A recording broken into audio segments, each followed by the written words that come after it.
Many viewers will remember that in 2017, for nearly 73 days, Indian and Chinese troops faced off each other at the Himalayan border on the tri-junction of India, China and Bhutan, nearly bringing the two countries to their worst ever crisis for almost 2 decades.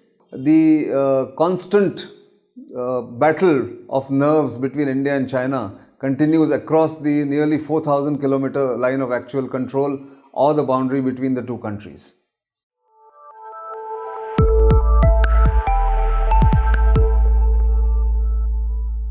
Let's take it one by one.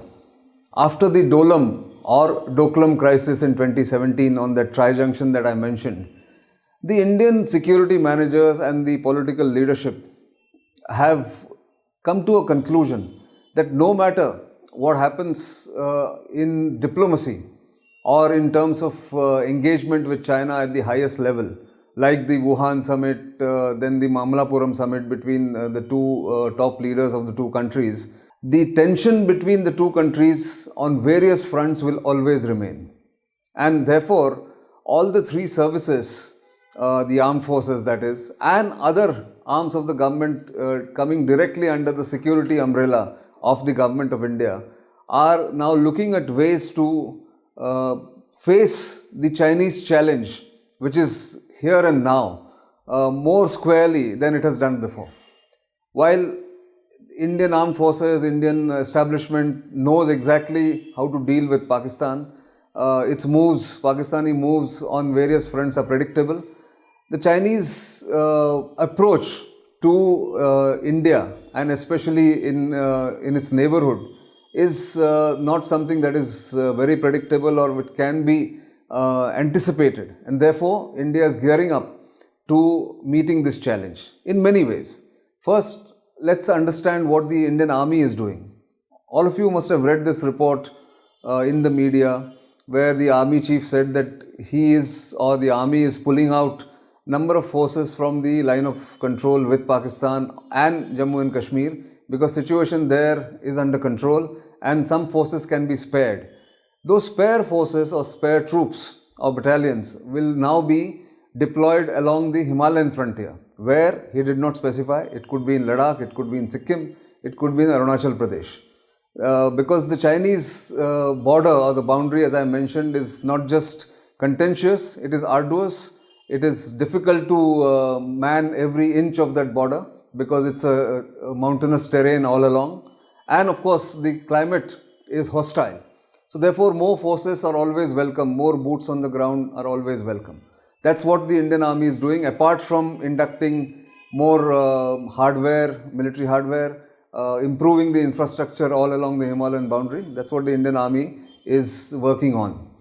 The Indian Navy, as all of you are aware, is already mission deployed, which means it carries out number of missions, number of ships are deployed in South China Sea, in Andaman Sea, in the Bay of Bengal, and also going further up to the Pacific coast of the United States, and of course to the Western Indian Ocean towards the shores of Africa. So the Indian Navy is keeping a closer watch on the areas of interest that India has, and especially the Indian Ocean region, by of course having the P-8I reconnaissance, maritime reconnaissance planes taking off from the Rajali Air Base in Tamil Nadu, and of course also keeping a close watch on Andaman Nicobar Island territories and its surroundings. The Indian Air Force, interestingly, apart from deploying the frontline Sukhoi fighter planes in Assam, in Uttar Pradesh, along the border with Uttarakhand, there is a Chinese section of the Chinese boundary for that, has now opened a new base at Thanjavur in Tamil Nadu to extend its reach into southern Indian Ocean, into Bay of Bengal, and into the southern Arabian Sea through its, of course, long-range fighter planes, which has a range of 1500 kilometers without mid-air refueling of the Sukhois, plus armed those Sukhois with the lethal BrahMos missile, which has a range of 290 kilometers. So if you take 1500 kilometers of the flying range plus 290 kilometers of the missile range, which is a potent combination, deployed by the Indian Air Force in southern India. The foreign policy of India, which said look east for a number of years, is now actually acting east, which means India's relationships with Vietnam, with Philippines, with Indonesia, who are not exactly friends of China and who are to the east of India, is not only improving but it's being strengthened in various ways. India is helping those countries by supplying military hardware, by training their military personnel, and of course taking it to a strategic level, the relationship between these countries and India. That's one part of it.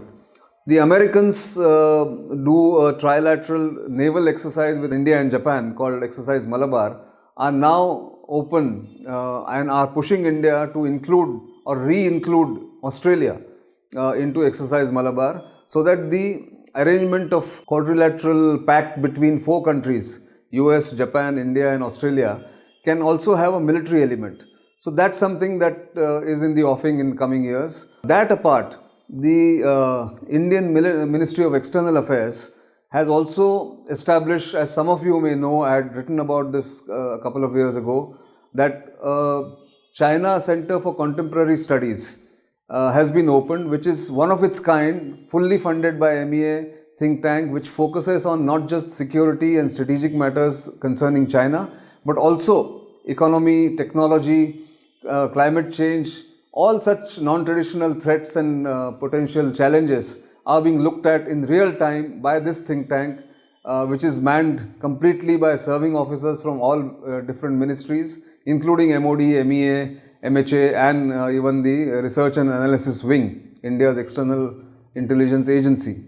What do? They actually produce position papers in real time to advise different sections of the government on whatever is happening. So for instance, as the coronavirus emergency gets more accentuated in China, the health ministry in association with the CCCS think tank would be looking at what the long-term impact of that coronavirus pandemic is on China's economy, on China's internal security situation, as well as the social equilibrium within China.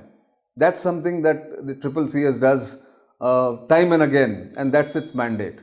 And finally, the Indian universities, with the active help and encouragement of the Indian government and Indian establishment, are opening more Mandarin speaking and Mandarin language courses in India and encouraging students, young, both male and female, to go and study in China.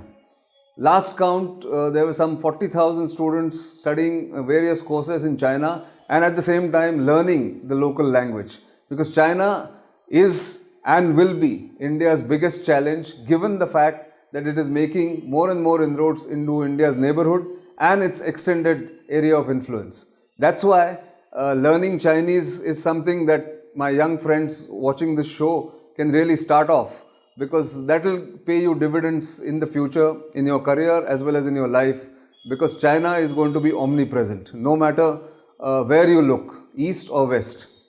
That's what I wanted to actually draw your attention to on Simply Nitin. We'll come back with more such topics and more such discussions made simple on this program, Simply Nitin. Don't forget to like our social media handles or write on them or give feedback. And of course, keep commenting on what you like in this program and what you don't like, or what would you like to see me discuss such topics or such information which might be useful to our young viewers who want to understand more of the world and international relations. Until then, goodbye.